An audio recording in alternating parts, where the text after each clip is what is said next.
Iran Daily Briefing. Monday, March 30th, 2026. Iran has confirmed the death of Revolutionary Guards Navy commander Alireza Tangsiri, killed by an Israeli airstrike and one of the most senior Iranian military officers to die in this conflict. His death, confirmed this morning by the Revolutionary Guards themselves, follows an Israeli announcement of the strike on March 26th. It lands on a day crowded with pressure. Trump is threatening to seize Iran's main oil export hub. Iran's Navy chief is threatening a US aircraft carrier, and a fragile diplomatic track is quietly taking shape in Pakistan. We'll work through all of it. Stay with us. 30 days into this war, begun, according to reporting from Sputnik, when US and Israeli forces launched what they called Operation Epic Fury on February 28th, citing Iran's alleged nuclear program. The conflict has entered a phase where military escalation and diplomatic maneuvering are running in parallel, and neither has yet given way to the other. The broad picture: Iranian and US-Israeli forces are exchanging strikes across a wide geographic arc stretching from Tehran to Kuwait to Lebanon to Yemen. The Strait of Hormuz remains partially closed. Oil prices have climbed above $160 a barrel, and an estimated 2,000 people have been killed, according to Iranian officials, a figure that has not been independently verified. Against that backdrop, Washington is waiting for Tehran's official reply to a 15-point peace proposal. Pakistan says it will host talks between the two sides, and senior diplomats from Saudi Arabia, Turkey, and Egypt gathered over the weekend to push for an end to the fighting. Today's episode covers the death of Tangsiri in depth, then moves to the broader military picture, the Kuwait attack, and the nuclear dimension, before looking ahead at what the next 48 hours may bring. The death of Alireza Tangsiri. Iran confirmed this morning what Israel announced 4 days ago. Alireza Tangsiri, commander of the Revolutionary Guards Navy, is dead. He died from severe injuries sustained in an Israeli airstrike, according to a statement from the Revolutionary Guards reported by France 24th, Al Monitor, and Middle East Eye. Israel said on March 26th that it had eliminated Tangsiri, along with other senior naval command officials. Iran did not immediately confirm the strike. The confirmation came this morning, Monday, March 30th, and the gap between Israeli announcement and Iranian acknowledgement is itself significant. Iran's decision to confirm rather than deny or stay silent suggests the loss was impossible to conceal. Tangsiri commanded the Revolutionary Guards Navy, which is a separate force from Iran's conventional navy. The Revolutionary Guards Navy is responsible for operations in the Persian Gulf and the Strait of Hormuz. That distinction matters. This branch of Iran's military is the one most directly engaged with the waterway through which oil exports must pass and through which US naval vessels now operate. Israel's announcement named Tangsiri alongside other senior naval officials killed in the same strike. If that account is accurate, and it remains a single-source Israeli claim, then Iran's naval command structure in the Gulf has sustained simultaneous losses at multiple levels. Any operational conclusions about the impact on Iran's naval readiness, however, must be held conditionally until that account is independently verified. What Iran's response tells us is this: the Revolutionary Guards released a brief formal statement acknowledging his death. There was no public ceremony reported as of this morning. Iran's Navy chief separately issued a direct threat. He said Iran will target the USS Abraham Lincoln aircraft carrier as soon as it comes within range. That threat, reported by France 24, came on Sunday. It is worth noting the timing. The Navy chief's threat and the confirmation of Tangsiri's death arrived within hours of each other.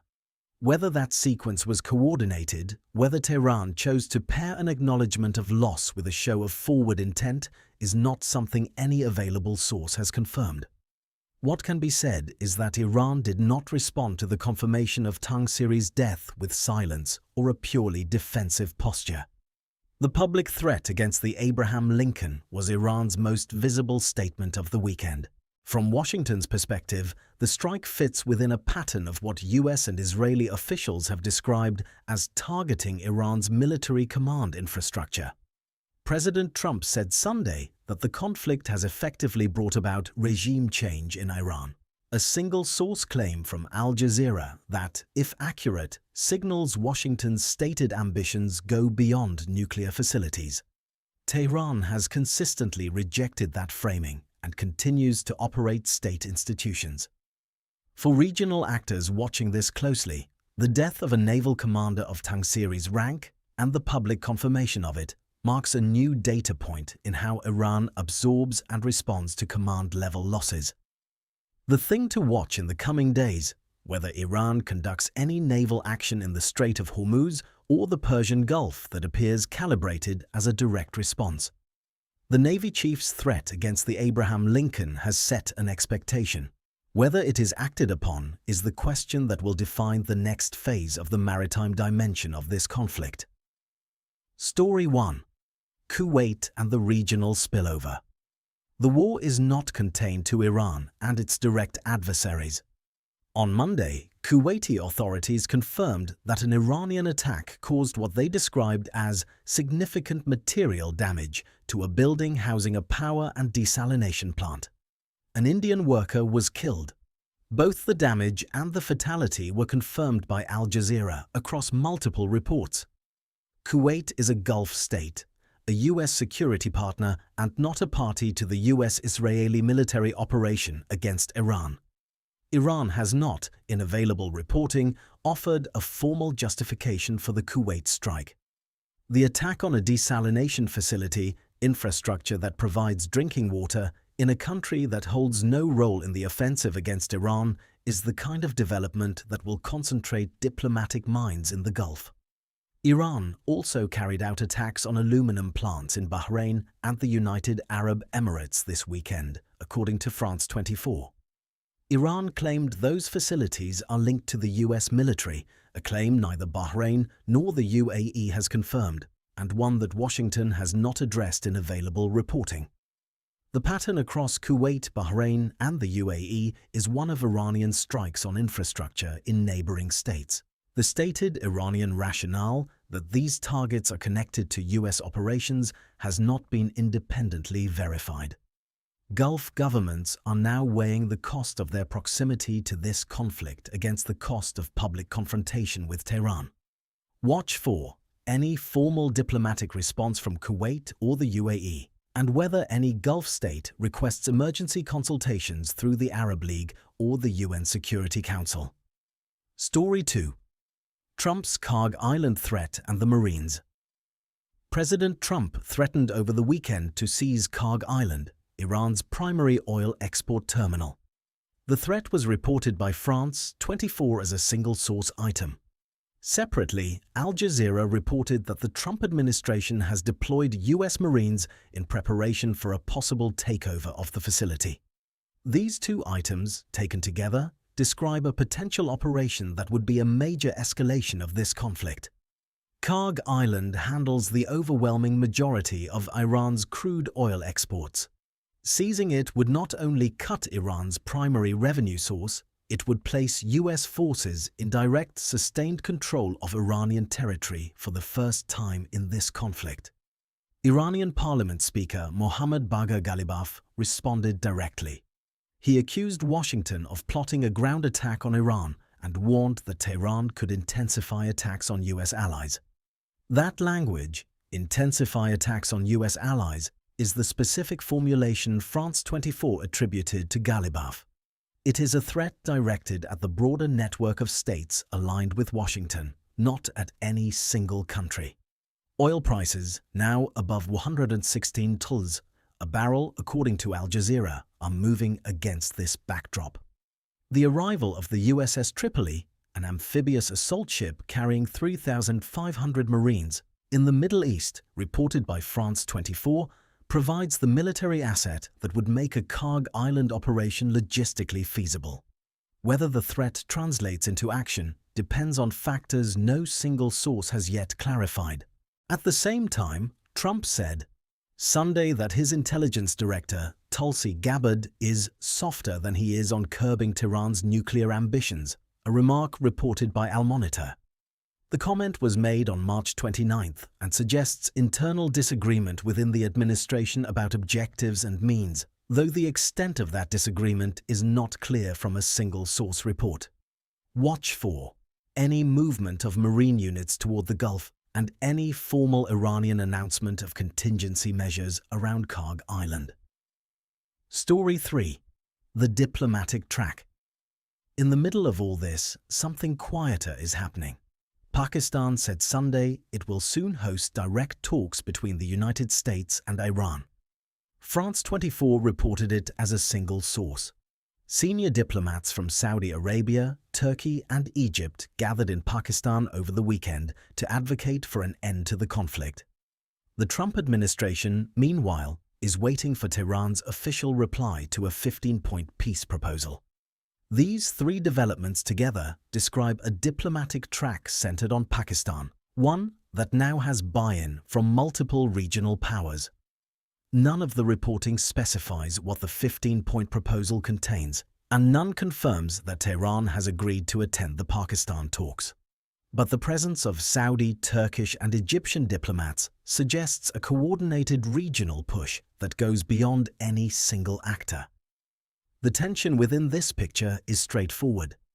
Iran's Navy chief is threatening a US aircraft carrier, Iranian forces are striking Gulf infrastructure, and Trump is threatening to seize Iranian territory, all while a diplomatic process is nominally underway. These are not mutually exclusive. Military pressure and diplomatic negotiation frequently run simultaneously. But each new strike or threat raises the threshold for what a workable agreement would need to address. Australian Prime Minister Anthony Albanese added an allied voice to the pressure on Washington this weekend. He said publicly that he wants more certainty from President Trump about the objectives of this war. That statement was reported by both Al Monitor and Middle East Eye, making it among the better-sourced items of the day. It reflects a concern shared, at least privately, by a number of US allies that the endgame is not clearly defined. Watch for any formal response from Tehran to the 15-point proposal and any public statement from Pakistan confirming a date or format for the proposed talks. Story 4. The Kharg nuclear facility. The IAEA, the International Atomic Energy Agency, the UN's nuclear watchdog, reported that Iran's Kharg heavy water production plant is no longer operational. The report came via Al Jazeera and is a single-source item. Kharg has been a point of international concern for years because of its connection to Iran's heavy water reactor at Iraq. What the IAEA's reported finding means for Iran's nuclear program is not yet clear from available reporting. The agency's statement, as relayed, does not specify whether the plant was shut down as a result of military strikes, a deliberate Iranian decision, technical failure, or some combination. Without that context, the significance for Iran's weapons-relevant capabilities cannot be assessed from the information at hand. What can be noted, this development arrives alongside Trump's comments about Gabbard being softer than him on Iran's nuclear ambitions. Whether those two data points are connected, whether the Kharg shutdown reflects anything about the trajectory of Iran's nuclear decision-making, is not established by any available source. If you're following Iran's nuclear file, the Kharg report is the item to track. Watch for any follow-up the IAEA statement specifying the cause and scope of Kharg's shutdown and whether the facility appears in the context of the 15-point US peace proposal. Let's return to where we started. The death of Alireza Tangsiri and what it actually means. When a senior military commander dies in wartime, the immediate question is operational. Can the command structure function without him? The honest answer, based on available reporting, is that we don't know. What we do know is that Israel announced the strike alongside the deaths of other senior naval officials on March 26th. If that claim is accurate, The simultaneous removal of multiple command figures would create a more significant disruption than a single death. But Israel's announcement remains a single-source claim, and Iran's confirmation covers Tangsiri specifically, not the broader roster of names Israel cited. What Iran's response does tell us. Tehran appeared to be signaling resilience. The Navy chief's threat against the USS Abraham Lincoln, issued in the same news cycle as the death confirmation, was a public statement of continued operational intent. Whether that intent is backed by intact capability is a separate question that available reporting does not answer. The deeper significance of Tangsiri's death may lie less in what it does to Iran's naval operations this week than in what it signals about the trajectory of this conflict. A command-level loss of this kind, a significant loss that Iran ultimately had to confirm publicly, is a different category of event from a strike on a missile battery or a drone facility. It puts the question of Iran's command resilience at the center of the next phase of this war. That is the thread worth pulling. Not what Iran's navy does in the next 48 hours, but how Iran's military institution absorbs and adapts to confirmed, acknowledged command losses over the weeks to come. Here is what to watch in the next 24 to 48 hours. The Abraham Lincoln. Iran's Navy chief has issued a specific public threat. The carrier will be targeted as soon as it comes within range. The USS Abraham Lincoln's position is not publicly reported in available intelligence. Any movement of the carrier or any Iranian naval activity in the Persian Gulf or Strait of Hormuz becomes significant in this context. Tehran's reply to the 15-point proposal. The Trump administration said it is waiting for Iran's official response. No deadline has been publicly stated, but the diplomatic meeting in Pakistan gives Tehran a visible off-ramp if it chooses to take one. A formal reply, positive, negative, or conditional, would be the most consequential diplomatic development of the week. The Pakistan talks. Pakistan said, soon. That is not a date. Watch for a formal announcement of a format, a location, and, most importantly, confirmation from Tehran that it has agreed to participate. The presence of Saudi, Turkish, and Egyptian diplomats already in country adds pressure and logistical momentum. Kharg Island. Trump's threat and the Marine deployment create a specific scenario to watch. A strike on Kharg Island or a US move to physically interdict it would be a major escalation, one that would immediately affect global oil markets and put every Gulf state in a difficult position. The combination of the Tripoli's arrival and Trump's public threat means this is not a scenario to dismiss. Watch for any US military positioning that suggests operational preparation rather than posturing. The Kondab follow-up. The IAEA report that the facility is no longer operational needs a follow-up to be meaningful. Watch for any second source, the IAEA clarification, or any statement from Tehran acknowledging or contextualizing the shutdown. Overnight strikes on Tehran. Powerful explosions were reported in both eastern and western parts of the Iranian capital overnight, according to France 24. Iran's deputy energy minister said power disruptions in Tehran and Albers province were resolved through grid management. Any escalation in the pace or location of strikes on the capital will be a key indicator of where this conflict is heading. Israel and Lebanon. Prime Minister Netanyahu announced Sunday that he has instructed the military to further expand its invasion of southern Lebanon, according to Middle East Eye. That front has received less coverage than the Iran operation, but an expansion of the Lebanese front would stretch an already complex multi-theater conflict further. One date to keep in mind: Israel's parliament approved a defense-heavy national budget on March 30th, today, worth 699 billion shekels. That budget is a structural commitment to sustained military operations, and it signals that the Israeli government is not planning for a short war. Today's episode mattered because it captured a conflict in transition, a war 30 days old, generating its first sustained diplomatic architecture while simultaneously escalating on multiple military fronts. The death of a senior Iranian commander, a threat to seize Iran's main oil terminal, strikes on Gulf infrastructure and a quiet meeting of regional diplomats in Pakistan. These are not separate stories. They are the same story at different points along its arc. We'll be back tomorrow morning with the latest developments. If you found today's briefing valuable, subscribe wherever you listen to podcasts. New episodes every morning.